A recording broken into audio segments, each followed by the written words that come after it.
Syukur.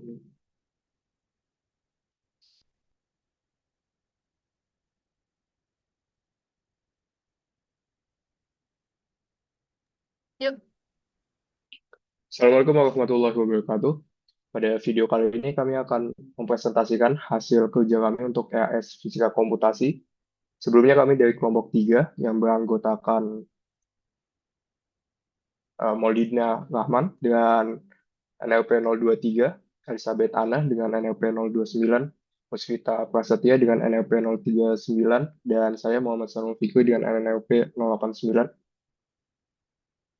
Selanjutnya, untuk soal pilihan, kelompok kami mendapatkan soal nomor 2, yaitu Pressure Vessel Design Problem. Berikut adalah soalnya, bisa dilihat. Oke, lanjut. Nah, berikut untuk solusi eksaknya yang dikerjakan oleh Maulidina Rahma. Oke, lanjut. Lanjut. Lanjut.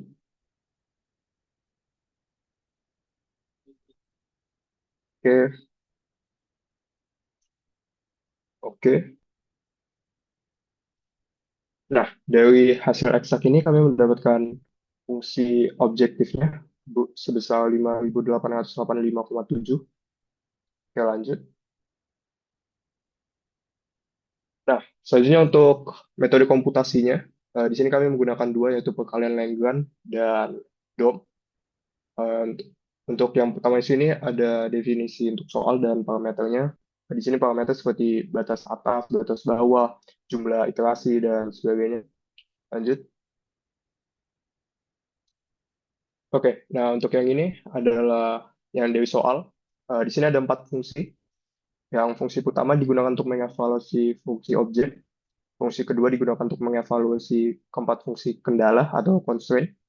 Fungsi ketiga digunakan untuk mengevaluasi turunan parsial dari fungsi objektif. Dan fungsi keempatnya digunakan untuk mengevaluasi turunan parsial untuk fungsi objektif.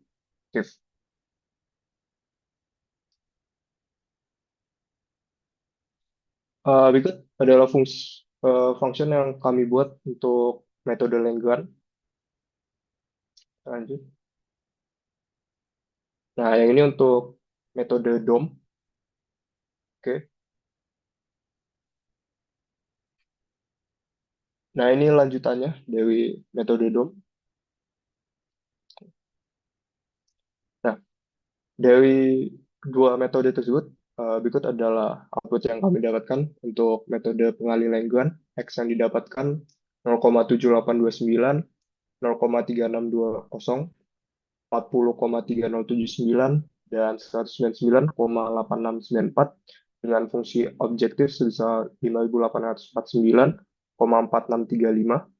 Dan untuk metode keduanya, DOM, X yang kami dapatkan 1,0837, 0,7871, 48,6809, dan 110,7882 dengan fungsi objektif yang didapatkan sebesar 8.500,7475.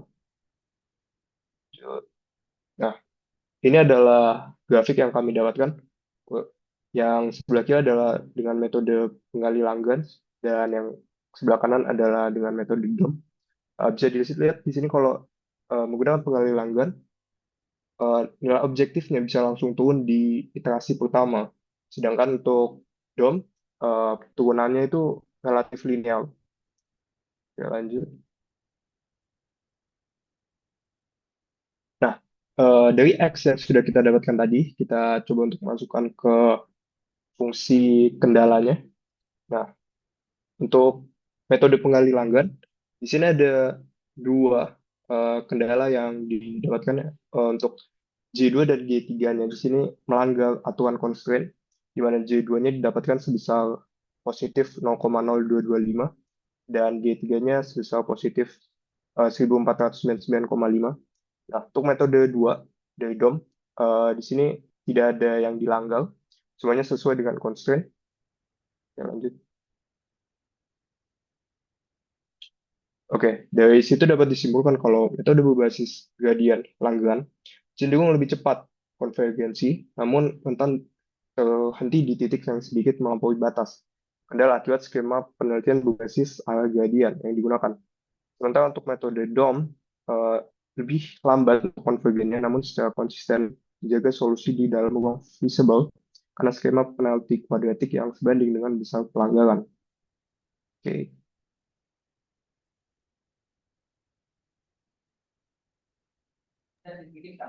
Baik, untuk soal selanjutnya adalah soal wajib untuk nomor satu, yaitu selesaikan permasalahan interval lipat di bawah ini dengan menggunakan metode 3/8 Simpson.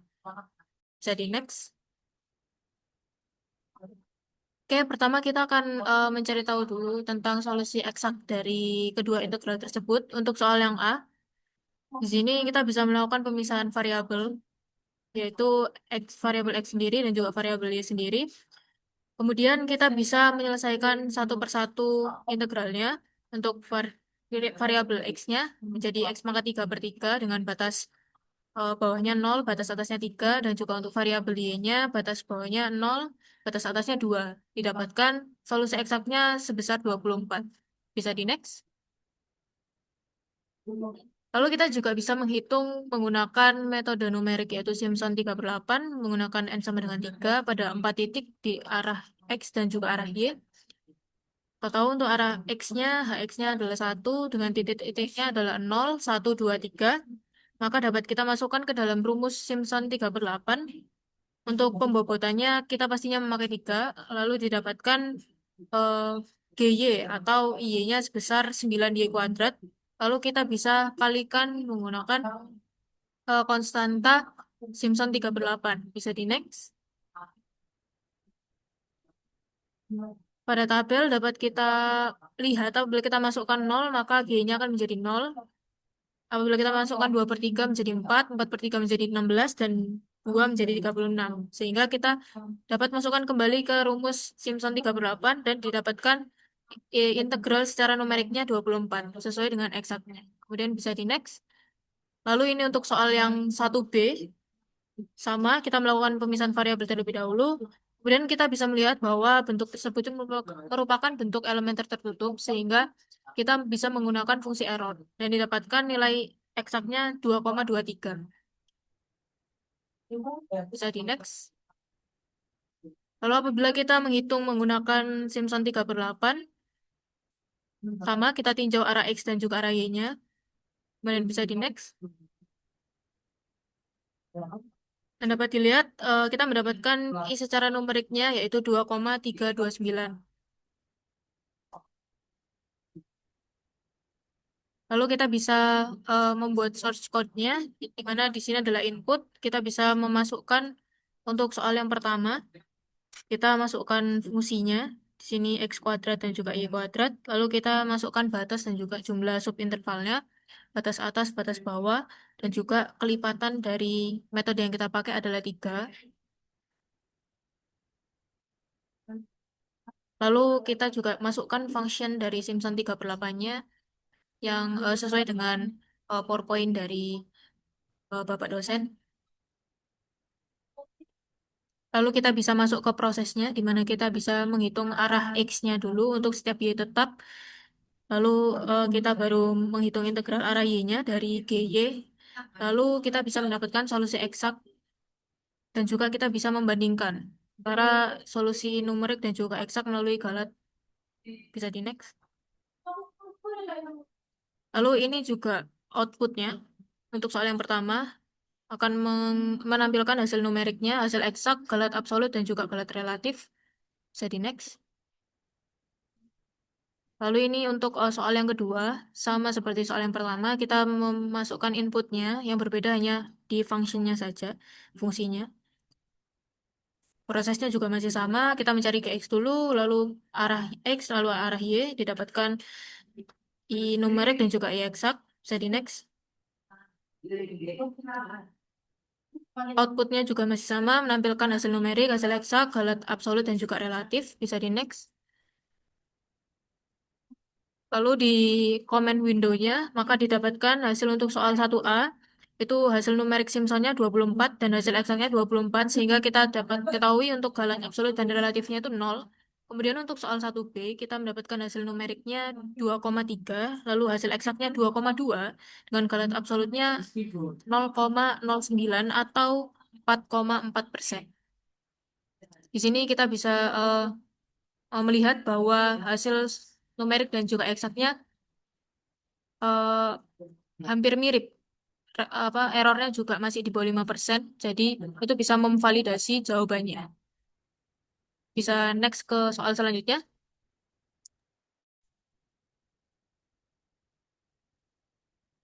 Baik, untuk soal selanjutnya di sini ada persamaan yang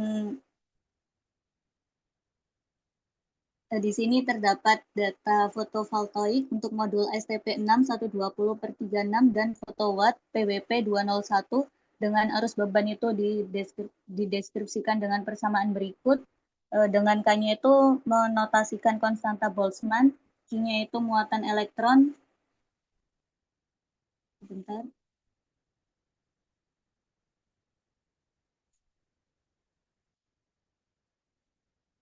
Sebelumnya.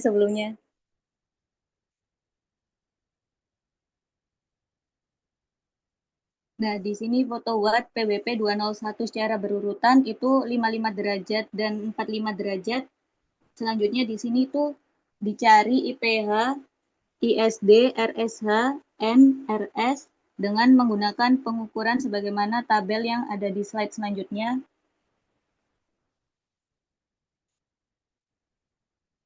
Ini untuk tabelnya. Next.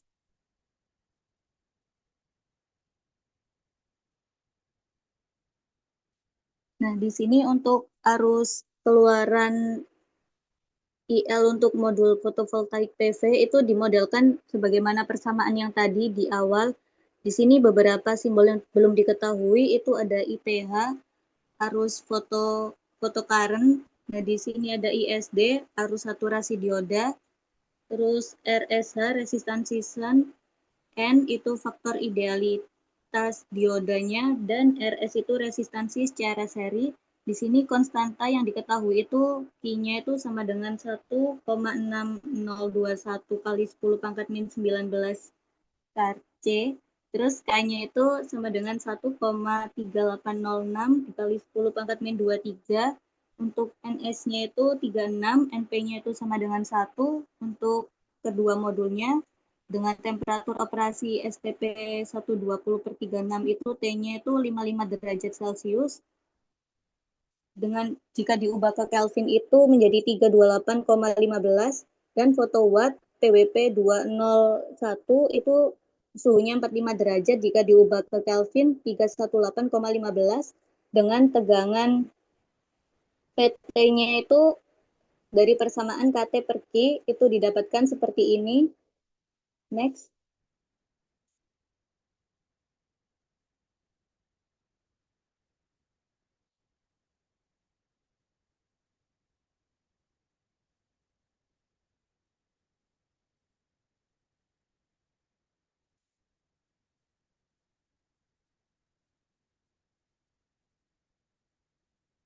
Nah, di sini untuk yang pertama itu dicari akar dari VIL-nya itu dari ini yang persamaan kedua, kemudian diturunkan analitiknya terhadap IL itu dipertemukan dengan Newton Raphson untuk persamaan yang ketiga ini. Nah, kemudian didapatkan iterasi Newton Raphson di persamaan keempat ini. Nah, ini terdapat contoh untuk modul fotowatt PWP 201 VL 131231V di urutan yang ke-13 dengan parameter yang tersedia di sini.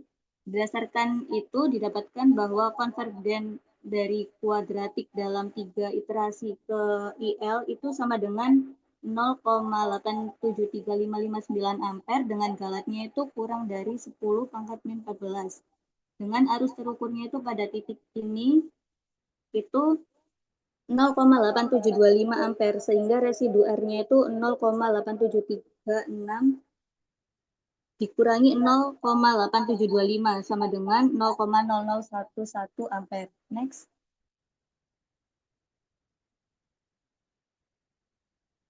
Nah, ini untuk contoh yang modul STP 6120/36, VL-nya itu 14,17 P di urutan ke-14 dengan parameter yang telah tertampilkan di sini. Nah, itu dapat disimpulkan bahwa konvergen dalam 3 iterasi itu identik dengan hasil brand pada tabel residu di bagian 5, yang mana nilai untuk I modelnya itu 7,09. Nah, untuk V-nya sendiri itu 14,17, arus yang terukurnya itu 7,1000. Nah, untuk residunya sendiri itu 7,09 min 7,100 sama dengan min 0,0098 ampere. Nah, contoh ini itu menunjukkan bahwa Newton-Raphson konvergen itu cepat kuadratik apabila tebakan awalnya itu cukup dekat. Namun karena tebakan awal di sini itu tidak tersedia terlalu dekat, jadi parameter di sini masih jauh dari solusi yang optimal. Next.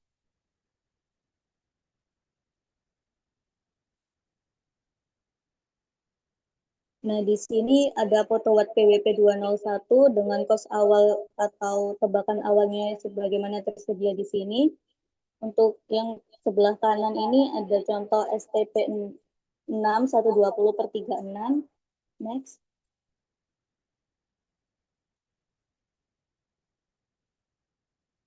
Di sini dihasilkan untuk T sama dengan 55 derajat itu 328,15 K dan NS-nya itu 36. Untuk NV-nya sendiri itu 1 dengan hasil parameter yang tersedia di sini.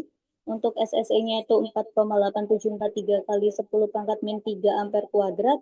Dan untuk RMSE-nya itu sama dengan akar dari SSE per N itu didapatkan hasil 0,014251 ampere. Nah, untuk yang suhu 45 derajat itu didapatkan 318,15 Kelvin. Nah, untuk NS-nya itu 36 dan untuk NP-nya itu 1, sama seperti yang 55 tadi. Di sini parameternya tersedia di sini juga. Untuk SSE-nya itu 1,0537 kali 10 pangkat min 4 ampere kuadrat dan RMSE-nya itu 0,002053 ampere. Next.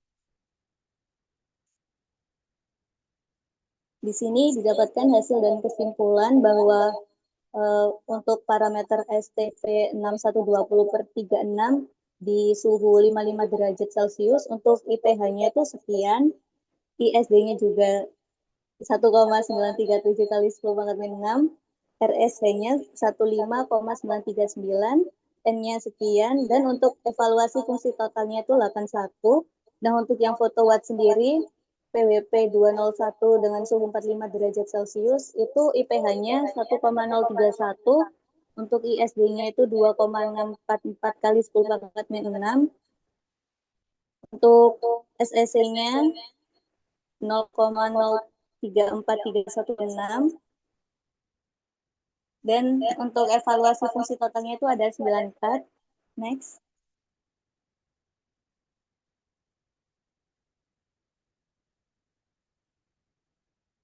Di sini ada input sebagai untuk tanya sendiri itu yang konstanta Boltzmann itu dimasukkan. Nah, kemudian yang Q itu juga sama.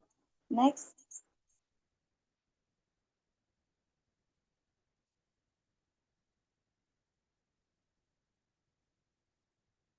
Untuk prosesnya sendiri, itu yang pertama itu cek ketersediaan optimization dari toolbox-nya. Next. Di sini untuk output-nya. Next. Ini untuk fungsinya. Next. Ini untuk lanjutan dari fungsi yang tadi. Next.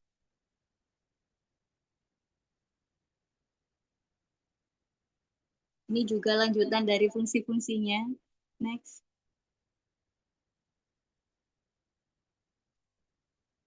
Ini masih lanjutan dari fungsi ya. Next. Ini juga masih fungsinya tadi. Next. Nah, untuk ini hasil command window-nya itu menghasilkan IPH 1,031434. Nah, untuk ISD-nya itu 2,638077. RSH-nya 22,8234 ohm. Untuk N-nya 1,3222. Untuk RS-nya 0,034323 ohm. RMSE-nya itu 0,002053 ampere.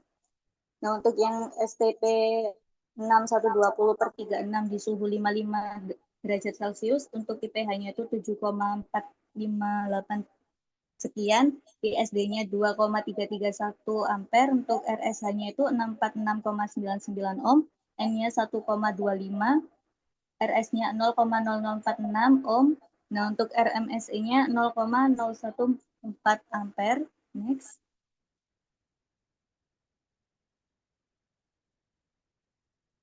Nah, ini untuk grafiknya. Yang sebelah kiri itu di foto watt di PWP di suhu 45. Untuk yang sebelah kanan itu STP di suhu 55 derajat. Next.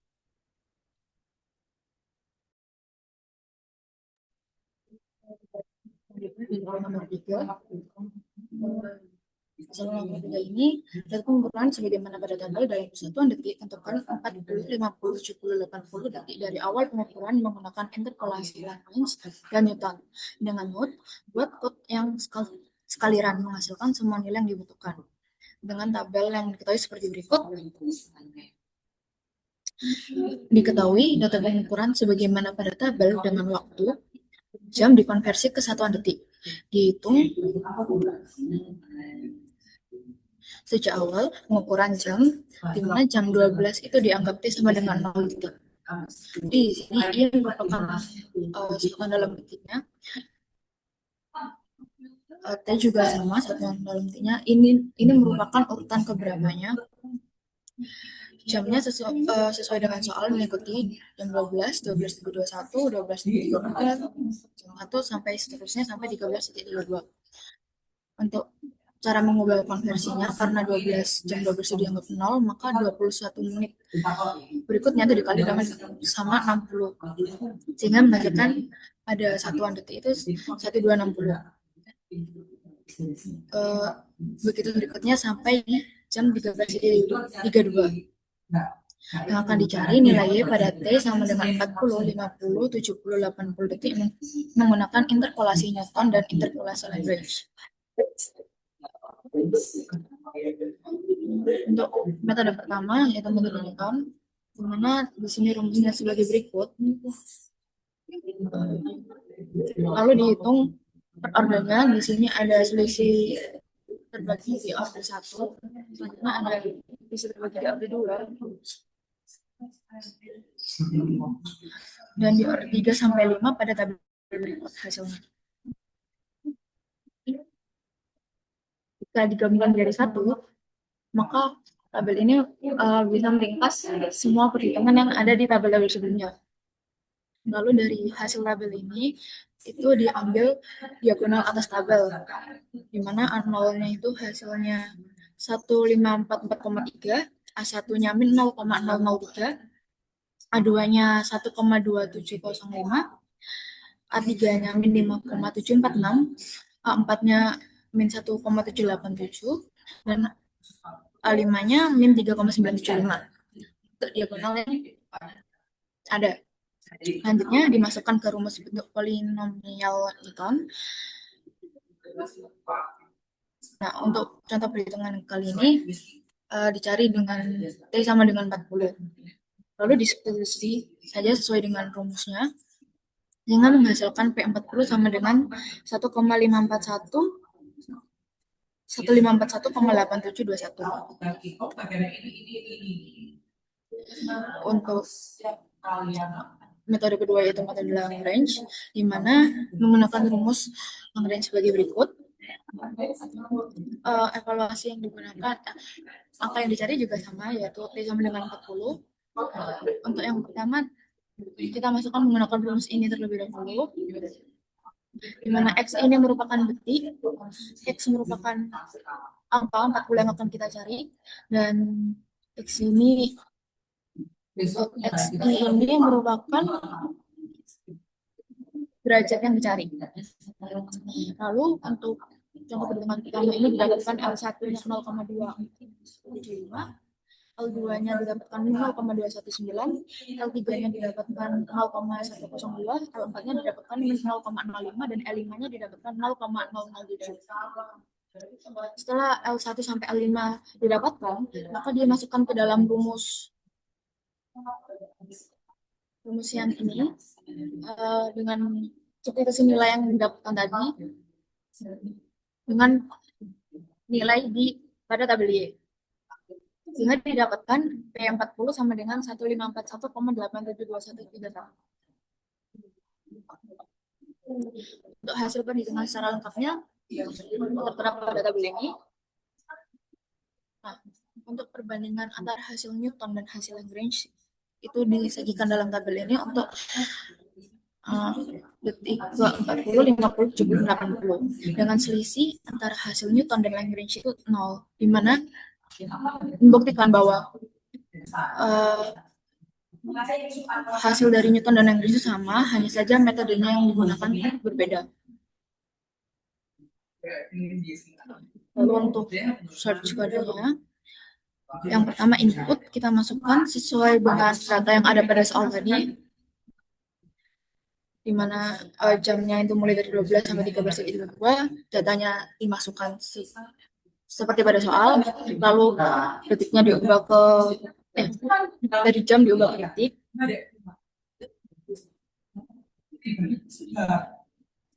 Lalu kita masukkan metodenya tadi, yaitu Lagrange dan Newton.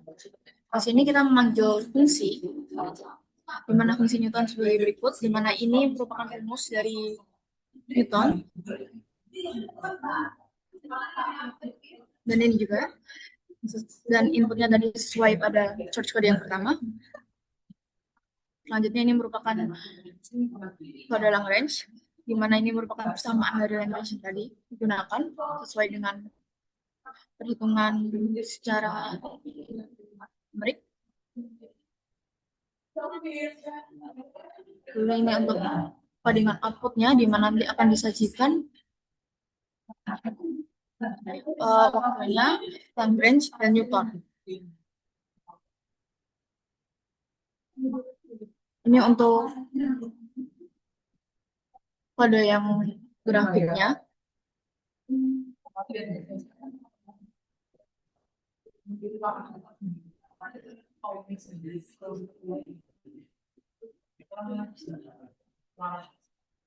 Ini merupakan hasil output dari jaringan Lagrange Newtonnya, di mana sama seperti perhitungan sebaliknya, bahwa antara hasil dari Lagrange dan Newton itu tidak memiliki perbedaan.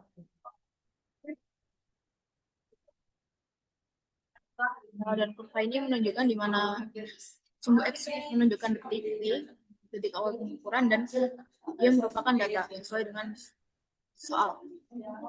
Dan untuk garis biru ini merupakan hasil dari metode Newton, dan garis titik-titik hijau ini merupakan hasil dari metode Lagrange, di mana hasilnya mereka sama, makanya garis yang ditunjukkan pun sama. Untuk titik ini merupakan hasil dari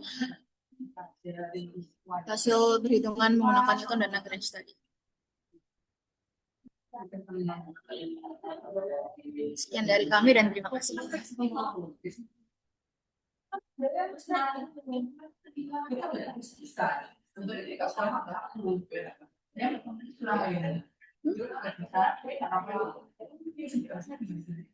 Next.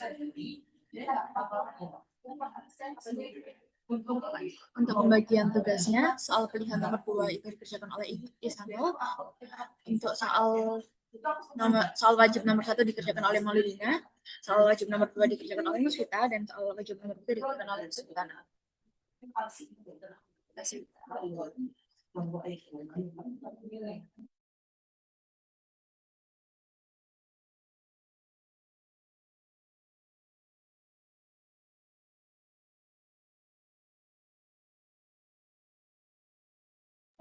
Sekian terus.